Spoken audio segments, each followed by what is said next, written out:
നമസ്കാരം. മലയാളി വാർത്തയിലേക്ക് സ്വാഗതം. കഴിഞ്ഞ 10 വർഷം കേരളത്തിൽ LDF സർക്കാർ ഭരണം നടത്തിയപ്പോൾ വിമർശകർ പ്രധാനമായിട്ടും ഈ സർക്കാരിനെ കുറിച്ച് പരാമർശിക്കാൻ ഉപയോഗിച്ച ഒരു വാക്ക് എന്ന് പറയുന്നത് രാജകീയ ഭരണം എന്നുള്ളതാണ്. LDF പ്രസ്ഥാനത്തിൻ്റെ മാത്രമല്ല, ഇപ്പോൾ കേരളത്തിൻ്റെ തന്നെ രാജാവാണ് എന്ന് സ്വയം വിശേഷിപ്പിക്കപ്പെടുകയാണ് മുഖ്യമന്ത്രി പിണറായി വിജയൻ എന്നുള്ള പരിഹാസങ്ങളും ഉണ്ടായിരുന്നു. പലപ്പോഴും അതിന് കാരണമായത് അദ്ദേഹത്തിൻ്റെ ഓരോ പ്രവർത്തനങ്ങളും രീതികളും തന്നെയാണ്. ഒരു പ്രസംഗത്തിൽ സംസാരിക്കുമ്പോൾ മൈക്ക് കേടാകുകയാണെങ്കിൽ ആ മൈക്കിനെതിരെയും ആംപ്ലിഫയറിനെതിരെയും കേസെടുക്കാനടക്കം നിർദ്ദേശം നൽകുന്ന ഒരു മുഖ്യമന്ത്രി. ഇത് യഥാർത്ഥത്തിൽ ഒരു രാജാവിൻ്റെ രീതികളെയല്ലേ ഓർമ്മപ്പെടുത്തുന്നത് എന്നുള്ളതായിരുന്നു അന്നുള്ള വിമർശനങ്ങൾ. അതായത് കുറച്ച് പിറകിലോട്ട് പോകുകയാണെങ്കിൽ രാജകീയ ഭരണകാലത്ത് സംഭവിച്ച കാര്യങ്ങൾ ഒന്നെടുത്തു നോക്കുക. അന്നത്തെ കാലത്ത് വലിയ ഉന്നതരായിട്ടുള്ള രാജകീയ കുടുംബവും രാജാക്കന്മാരും ഒക്കെ പൊതുവേദിയിലും പൊതു സദസ്സുകളിലും ഒക്കെ എത്തുമ്പോൾ ജാതിയിൽ താഴ്ന്നവർ അവരെ ഒന്ന് നേരിട്ട് കാണാൻ പോലും മടുപ്പ് ഉളവാക്കിയിരുന്ന ആളുകളാണ് ഈ പറയുന്ന രാജ കുടുംബാംഗങ്ങൾ എന്ന് പറയുന്നത്. വഴിയെ രാജാവ് പോവുകയാണെങ്കിൽ കിലോമീറ്ററുകൾ അകലെ നിന്ന് തന്നെ വിളിച്ചു കൂവിക്കൊണ്ട ഭടന്മാർ മുന്നിലുണ്ടാകും. എന്തിനാണ്? ഒന്ന് നേരിട്ട് കാണുക പോലും ചെയ്യാൻ പാടില്ല. മുൻവശത്ത് ആരെങ്കിലും ഇത്തരത്തിൽ താഴ്ന്ന ജാതിയിൽപ്പെട്ട ആളുകളുണ്ടെങ്കിൽ അവിടെ എവിടെയെങ്കിലും മാറി ഒളിച്ചു നിൽക്കണം, തങ്ങൾ ഈ വഴി കടന്നു പോകുന്നുണ്ട് എന്നുള്ള മുന്നറിയിപ്പ് നൽകുന്ന രീതിയിലുള്ള ഒരു സമ്പ്രദായം അതായിരുന്നു രാജകീയ കാലത്തൊക്കെ ഉണ്ടായിരുന്നത്. ഇന്നിപ്പോൾ അന്നത്തെ വസ്ത്രധാരണവും കാര്യങ്ങളും ഒക്കെ മാറിയിട്ടുണ്ട് എങ്കിൽ പോലും രീതികൾ ഏകദേശം സമാനം എന്നുള്ളതാണ് യാഥാർത്ഥ്യം. മുഖ്യമന്ത്രിയോ മന്ത്രിമാരോ പോകുന്ന വഴിയിൽ ഒരു സാധാരണക്കാരന് നിൽക്കാൻ പോലും സാധിക്കില്ല. മുഖ്യമന്ത്രിയോ മന്ത്രിമാരോ പോകുന്ന സാഹചര്യത്തിൽ അത്തരം വഴികളിലൊക്കെ ചുരുങ്ങിയത് ഒരു അരമണിക്കൂർ മുൻപെങ്കിലും പോലീസും മറ്റ് സുരക്ഷാ സംവിധാനത്തിലെ ആളുകളും വന്ന് ആ വഴി മുഴുവൻ ക്ലിയർ ചെയ്യും. വാഹനങ്ങൾ ഒരു സൈഡിൽ നിർത്തിയിടും, അല്ലെങ്കിൽ വാഹനങ്ങൾക്ക് ആ വഴിയെ കടന്നു പോകാൻ സാധിക്കില്ല എന്ന് പറഞ്ഞ് അവിടെ നിന്ന് തിരിച്ചുവിടുന്ന സമ്പ്രദായം. ഇത്തരത്തിൽ ഓരോ കാര്യങ്ങളാണ് മുഖ്യമന്ത്രിയും മറ്റ് മന്ത്രിമാരെ കുറിച്ചുമൊക്കെ അവരുടെ സുരക്ഷയുമായി ബന്ധപ്പെട്ട് കേരളത്തിൽ നടന്നുകൊണ്ടിരിക്കുന്നത്. അതിനിപ്പോൾ ഒരു ആക്രമണം ഉണ്ടാകാൻ സാധ്യതയുള്ളത് കൊണ്ടാണ് മുൻകരുതൽ എടുക്കുന്നത് എന്നൊക്കെ പറഞ്ഞ് ന്യായീകരിക്കാം, അതവിടെ നിൽക്കട്ടെ. പക്ഷേ പൊതുജനങ്ങളുമായിട്ട് സംസാരിക്കുമ്പോൾ കാണിക്കുന്ന ചില രീതികളുണ്ട്.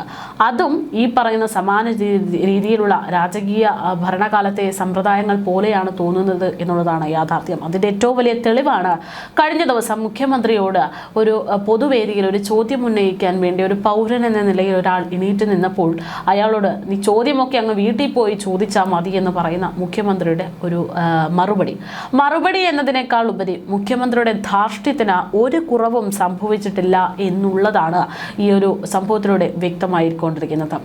തിരഞ്ഞെടുപ്പ് സമയത്താണ് ഇത്തരത്തിലൊരു പ്രതികരണം നടത്തിയത് എന്നുള്ളത് കൊണ്ട് തന്നെ അത് തിരിച്ചടിയാകുമെന്ന് മനസ്സിലാക്കിക്കൊണ്ട് ന്യായീകരണ ക്യാപ്സ്യൂളുമായിട്ട് മുഖ്യമന്ത്രി എത്തിയിട്ടുണ്ട്. എങ്കിൽ പോലും നിലവിൽ ആ ഒരു ഒരൊറ്റ സെന്റൻസ് കൊണ്ട് മുൻപ് കേരളം ഭരിച്ചിരുന്ന മുൻ മുഖ്യമന്ത്രിയായിരുന്ന ഉമ്മൻചാണ്ടി ജനങ്ങളോട് എങ്ങനെ പ്രതികരിച്ചു, സംസാരിച്ചു എന്നതൊക്കെ ഇപ്പോൾ സോഷ്യൽ മീഡിയയിൽ കുത്തിപ്പൊക്കുന്നുണ്ട് എന്നുള്ളതാണ് യാഥാർത്ഥ്യം. ഒരു ജനങ്ങളോട് അല്ലെങ്കിൽ ഒരു പൊതുജനത്തിനോട് ഇങ്ങനെയും സംസാരിക്കാം എന്ന് പറഞ്ഞുകൊണ്ട് മുഖ്യമന്ത്രിക്ക് ഒരു മാതൃകയാക്കാം എന്ന് പറഞ്ഞുകൊണ്ടൊക്കെയാണ് മുഖ്യമന്ത്രിയായിരുന്ന ഉമ്മൻചാണ്ടിയുടെ അത്തരം പ്രവർത്തനങ്ങളുടെ വീഡിയോകളൊക്കെ സോഷ്യൽ മീഡിയയിൽ വരുന്നത്. എന്തായാലും കഴിഞ്ഞ ദിവസം പൊതുപരിപാടിയിൽ പങ്കെടുത്ത മുഖ്യമന്ത്രി പിണറായി വിജയനോടൊരു ചോദ്യം ചോദിക്കാനെത്തിയ ആളുകൾ കോന്നിയിലെ ഒരു പൊതു യോഗത്തിൽ വെച്ചായിരുന്നു ഇങ്ങനെ ഒരു സംഭവം ഉണ്ടാകുന്നത്. മുഖ്യമന്ത്രി പ്രസംഗിച്ചു കൊണ്ടിരിക്കുന്ന സാഹചര്യത്തിൽ മുഖ്യൻ ഒരു ചോദ്യം ചോദിക്കാനുണ്ട് എന്ന് സദസ്സിൽ നിന്ന് ഒരു ശബ്ദം വരികയായിരുന്നു. പ്രസംഗിക്കുന്നതിനിടയിൽ തന്നെ മുഖ്യമന്ത്രി ഒരു ഫുൾ സ്റ്റോപ്പും ഇടാതെ അതങ്ങ് വീട്ടിൽ പോയി ചോദിച്ചാൽ മതി എന്ന് പറഞ്ഞ് ധാർഷ്ട്യത്തോടെ പ്രസംഗം തുടരുകയാണ് ചെയ്തത്. എന്നാൽ ആ പ്രസംഗം തുടർന്നതോടുകൂടെ ചില തിരിച്ചടികൾ വന്നു എന്ന് മുഖ്യമന്ത്രിക്ക് ഇപ്പോൾ മനസ്സിലാകുന്നു. ന്യായീകരണവുമായിട്ട് രംഗത്തേക്ക് വരികയാണ്. അതായത് ഈ വിഷയത്തിൽ KC വേണുഗോപാൽ ഉയർത്തിയ വിമർശനം വിമർശനം തള്ളിക്കൊണ്ടാണ് മുഖ്യമന്ത്രിയുടെ ഇപ്പോഴത്തെ ന്യായീകരണ ക്യാപ്സ്യൂൾ എന്നുള്ളതാണ് പ്രത്യേകമായി പറയേണ്ടത്. സമനില തെറ്റിയത് തനിക്കല്ലെന്നും സമനില തെറ്റുന്നത് ആർക്കെന്ന് എല്ലാവർക്കും അറിയാമെന്നുമൊക്കെ പറഞ്ഞുകൊണ്ട് തഗ്ഗടിക്കുകയാണ് മുഖ്യമന്ത്രി പിണറായി വിജയൻ. പലതരത്തിലുള്ള ആവേശക്കാർ ഉണ്ടല്ലോ എന്നും മുഖ്യമന്ത്രി വാർത്താ സമ്മേളനത്തിലൂടെ ന്യായീകരിക്കുന്നു.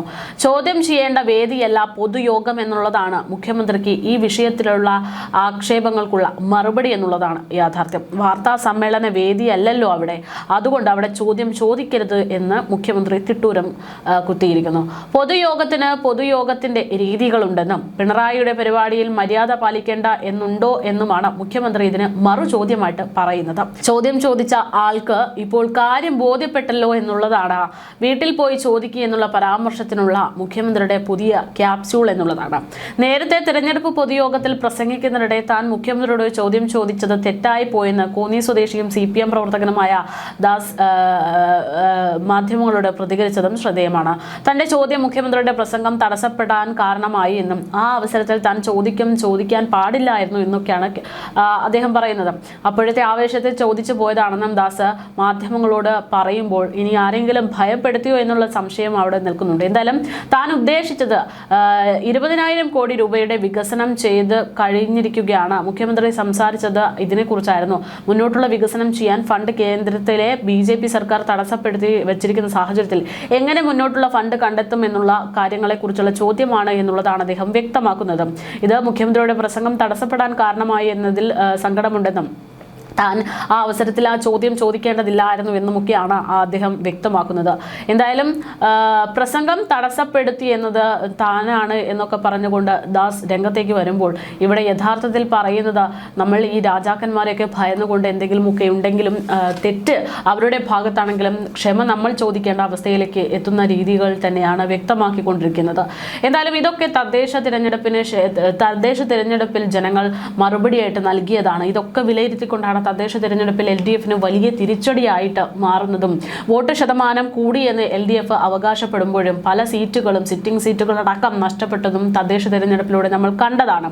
തെറ്റുതിരുത്തി മുന്നോട്ട് പോകും എന്നുള്ള പ്രസ്താവനയിലൂടെയാണ് ഈ വരുന്ന നിയമസഭാ തിരഞ്ഞെടുപ്പിനെ പിന്നീട് LDF നേതാക്കന്മാർ നേരിടാൻ പോകുന്നതെന്ന് പറഞ്ഞിരുന്നത്. എന്നാൽ ഒരു തെറ്റും അല്ലെങ്കിൽ ഒരു പ്രശ്നം ഇതുവരെ ഉണ്ടായിട്ടുള്ള ഒന്നിലും മാറ്റം വരുത്തിയിട്ടില്ല. ആ ധാർഷ്ട്യത്തിലോ അഹങ്കാരത്തിലോ തന്നെ ഒരു മാറ്റവും വരുത്താതെയാണ് മുന്നോട്ടുള്ള പോക്ക് എന്നുള്ളതാണ് ഈ ഒരു പ്രസംഗത്തിലൂടെ ഈ ഒരു പൊതുപരിപാടിയിലൂടെ മുഖ്യമന്ത്രി തെളിയിച്ചിരിക്കുന്നത്. തെറ്റുതിരുത്തി ഞങ്ങൾ ജനങ്ങൾക്കൊപ്പം മുന്നോട്ട് പോകും, മൂന്നാം പിണറായി സർക്കാർ വരും എന്ന് ഉറപ്പ് പറയുന്ന LDF നേതാക്കന്മാരോട് പൊതുജനങ്ങൾ ചോദിക്കുകയാണ്, ഇത്രയും ധാർഷ്ട്യത്തോടെ ഞങ്ങളോട് പെരുമാറുന്ന ഒരാളെ എന്ത് ധൈര്യത്തിലാണ് വീണ്ടും ഒരു മുഖ്യമന്ത്രിയാക്കാൻ ഒരുങ്ങുക എന്നുള്ളതാണ്. എന്തായാലും മൂന്നാം പിണറായി സർക്കാർ വരും എന്ന് പറയുന്ന അതിൽ വിശ്വസിക്കുന്ന ആളുകൾക്കെതിരെ രൂക്ഷമായിട്ടുള്ള വിമർശനങ്ങൾ സമൂഹ മാധ്യമങ്ങളിലൂടെ ഇപ്പോൾ ഉയരുന്നുണ്ട്. പ്രത്യേകിച്ച് ഇപ്പോൾ ഈ ഒരു ചോദ്യം ചോദിച്ചത് മുഖ്യമന്ത്രിക്ക് ഇഷ്ടപ്പെട്ടില്ല എങ്കിൽ അത് കുറച്ച് മയത്തോടെ ചോദ്യം ഒന്നുകിൽ ഞാൻ ഈ പ്രസംഗം കഴിഞ്ഞതിന് ശേഷം കേൾക്കാമെന്ന്, അല്ലെങ്കിൽ ഇതൊരു പൊതുവേദിയല്ല, ഇതൊരു പ്രസ് മീറ്റ് അല്ലല്ലോ, ചോദ്യം ഇപ്പോഴല്ലോ വേണ്ടത് എന്നുള്ള ഒരു ശാന്തമായിട്ടുള്ള രീതിയിൽ പ്രതികരിക്കാമായിരുന്നു എന്നുള്ള തരത്തിലുള്ള ഒരുപാട് കമൻറ്റുകളും അഭിപ്രായങ്ങളും വരുന്നുണ്ട്. എന്തായാലും ഇതെല്ലാം വിലയിരുത്തിക്കൊണ്ട് ഒരു നേതാവ് എങ്ങനെയായിരിക്കണം, ഒരു നേതാവ് എങ്ങനെയാണ്, ഇനി എങ്ങനെയായിരിക്കും എന്നതെല്ലാം വിലയിരുത്തിക്കൊണ്ടായിരിക്കും ജനങ്ങൾ വോട്ട് ചെയ്യുക എന്നത് ഉറപ്പാണ്. അതുകൊണ്ട് തന്നെ മുഖ്യമന്ത്രിയുടെ ഈ പ്രസംഗം അടക്കം തിരഞ്ഞെടുപ്പിൽ ഒരു അടിസ്ഥാനമായി മാറുമോ എന്നതൊക്കെ ഉറ്റുനോക്കുകയാണ് രാഷ്ട്രീയ കേരളം.